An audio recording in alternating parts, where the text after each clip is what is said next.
안 그래도 바퀴를 갈아볼 작정이었어요. 소리가 좀 덜 나는 것으로요. 어쨌든 죄송해요. 도와주는 아줌마가 지금 안 계셔서 차 대접할 형편도 안 되네요.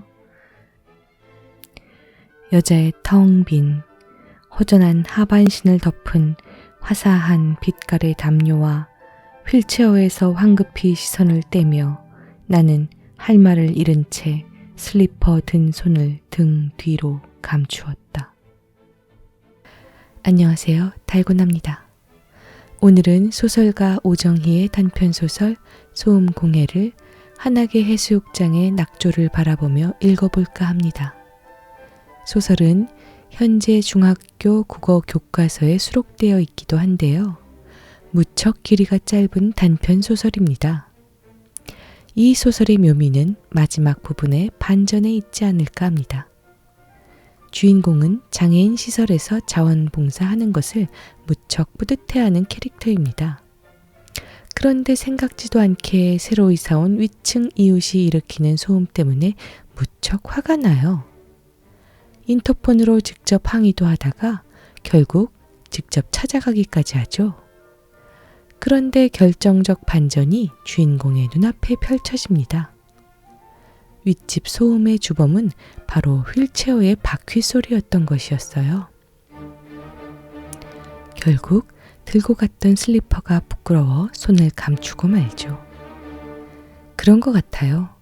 소설은 평소 나 자신이 부끄러운 행동을 하면서 살지는 않나 생각해보라고 속삭여주는 힘이 있습니다. 그러면 서해바다의 낙조와 한악의 해수욕장의 멋진 풍경을 감상하시면서 소설 소음공해를 들어보실까요?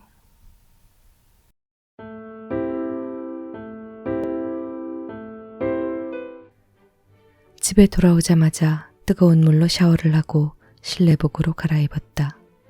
목요일, 심신장애자 시설에서 자원봉사자로 일하는 날은 몸이 젖은 솜처럼 피곤하고 무거웠다. 그래도 뇌성마비나 선천적 기능장애로 사지가 뒤틀리고 정신마저 온전치 못한 아이들을 씻기고 함께 놀이를 하고 휠체어를 밀어 산책을 시키는 등 시중을 들다 보면 나를 요구하는 곳에서 시간과 힘을 내어 일한다는 뿌듯함이 느껴졌다. 고등학생인 두 아들은 아침에 도시락을 2개씩 싸들고 가서 밤 11시나 되어야 올 것이고 남편은 3박 4일의 출장 중이니 날이 저물어도 서둘 일이 없었다. 더욱이 나는 한나절 심신이 지치게 일을 한 뒤라 당당히 휴식을 즐길 권리가 있다. 아이들은 머리가 커져 치마폭에 감기거나 귀찮게 치대는 일이 없이 다녀왔습니다. 한마디로 문 닫고 제 방에 들어앉기 마련이지만 가족들이 집에 있을 때는 아무리 거실이나 방에 혼자 있어도 혼자 있다는 기분을 갖기 어려웠다. 사방 문 열린 방에서 두 손 모두어 쥐고 전전긍긍 24시간 대기하고 있는 형국이었다. 거실 탁자에 갓등을 켜고 커피를 진하게 끓여 마시며 슈베르트의 아르페지오네 소나타를 틀었다. 첼로의 감미로운 선율이 흐르고 나는 어슴푸레하고 아득한 공간, 먼 옛날로 돌아가는 듯한 기분에 잠겨들었다. 몽상과 시와 꿈과 불투명한 미래가 약간은 불안하게 그러나 기대와 신비한 예감으로 존재하던 시절, 내가 이러한 모습으로 살아가리라는 것은 상상할 수도 없었던 시절로. 사람이 단돈 몇 푼 잃는 것은 금세 알아도 본질적인 것을 잃어가는 것에는 무감각하다던가. 눈을 감고 하염없이 소나타의 음률에 따라 흐르던 나는 그 감미롭고 슬픔에 찬 흐름을 압도하며 끼어든 불청객에 사납게 눈을 짓떴다. 드르륵 드르륵 드르륵. 무거운 수레를 끄는 듯 둔탁한 그 소리는 중년 여자의 부질없는 회한과 감상을 비웃듯 천장 위에서 쉼없이 들려왔다. 10분, 20분. 뿐.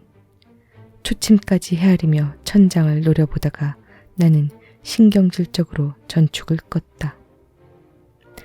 그 사실적이고 무지한 소리에 피아노와 첼로의 멜로디는 이미 소음에 지나지 않았다.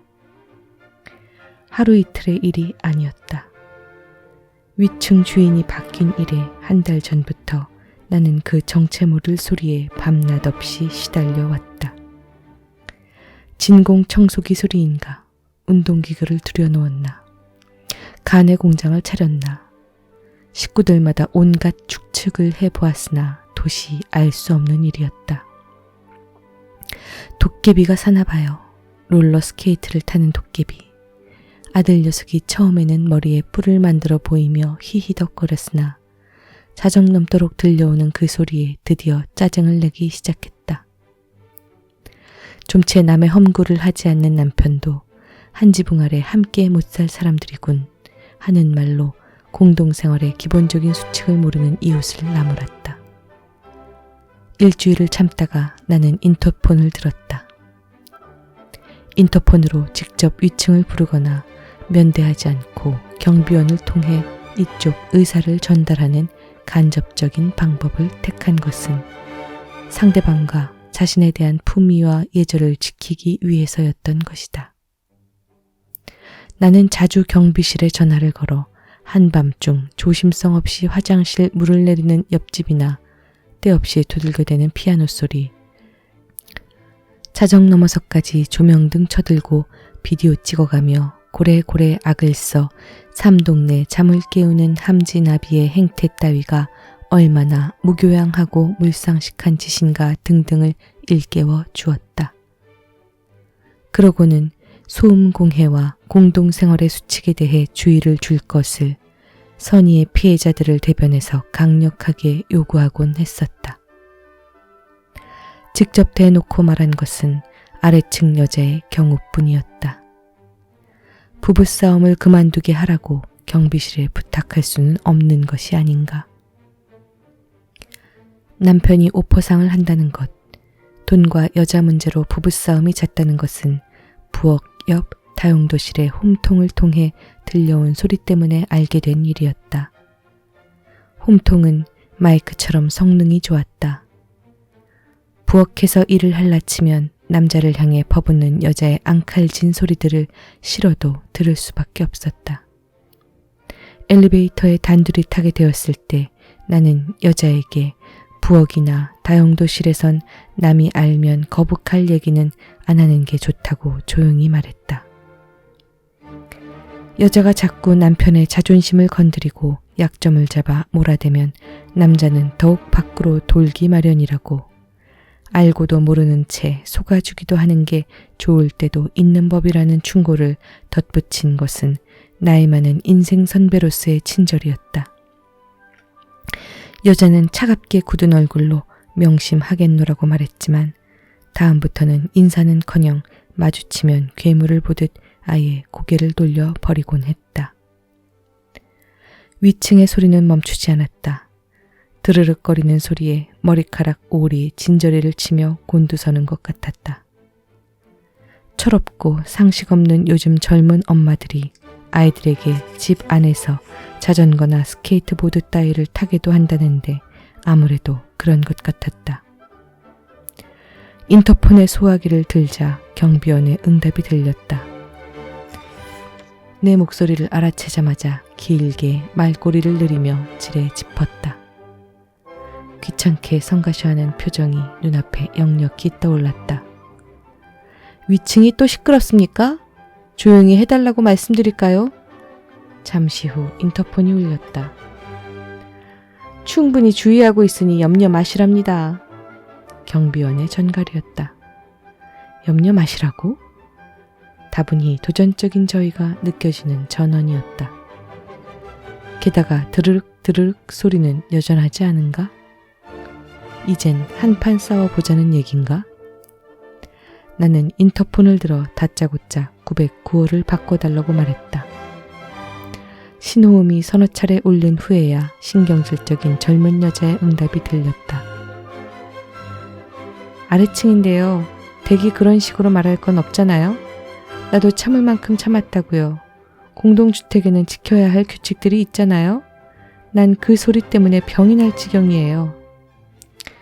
여보세요. 난 날아다니는 나비나 파리가 아니에요. 내 집에서 마음대로 움직이지도 못하나요? 해도 너무하시네요. 이틀거리로 전화를 해대시니 저도 피가 마르는 것 같아요. 저더러 어쩌라는 거예요? 하여튼 아래층 사람 고통도 생각하시고 주의해 주세요. 나는 거칠게 수화기를 내려놓았다. 뻔뻔스럽긴.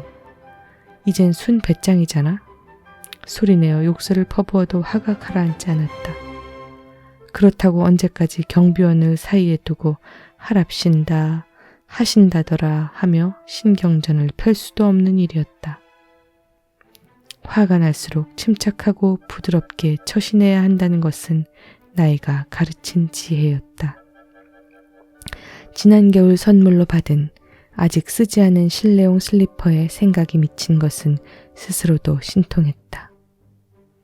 선물도 무기가 되는 법.